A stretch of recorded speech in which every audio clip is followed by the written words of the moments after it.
Donc, je m'appelle Dominique Lussant, j'ai 46 ans. Je suis psychologue, ethnologue et j'ai commencé au départ par des études de chimie. Donc j'ai un DEA de chimie, un DESS d'économie. Et j'ai suivi donc un parcours universitaire. J'ai travaillé pendant 12 ans dans l'industrie. Et je suis passionnée par les états non ordinaires de conscience. Donc c'est ma passion. Et actuellement, je fais un doctorat, j'ai fini mon doctorat qui s'intitule « L'impact de la profondeur des états de la conscience d'un dirigeant sur la création de valeur économique, humaine, environnementale et sociétale de l'entreprise ».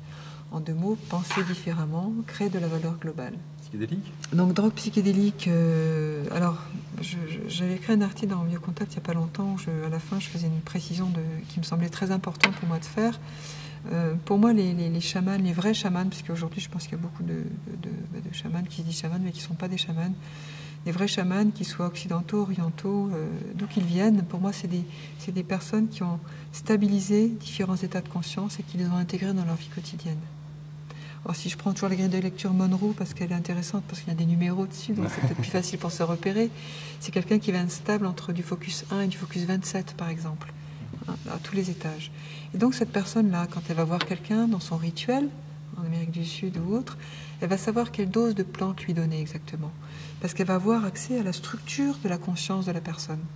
Quelqu'un qui a stabilisé des états de conscience entre 1 et 27 et qui les a intégrés dans sa vie quotidienne, il va voir qu'entre 3 et 9, l'autre, il est vierge. Donc il ne faut pas y aller.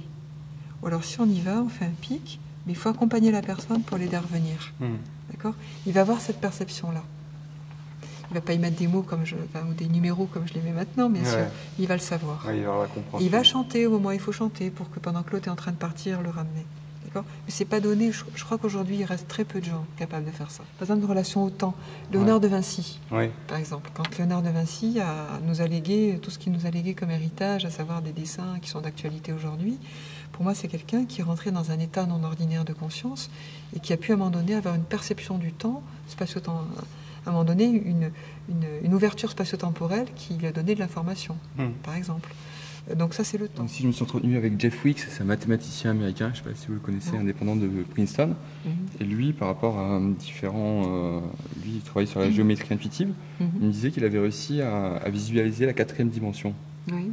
Et est-ce que c'est un rapport? Parce que aussi j'ai lu là le livre du docteur Pierre Jourdan, où il dit que les gens qui font des sorties du corps n'ont pas la vision qu'on a nous.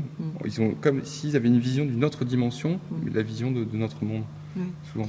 On pourrait trouver, par exemple, dans l'art aujourd'hui, la peinture, la sculpture. On peut voir jusqu'où un peintre va.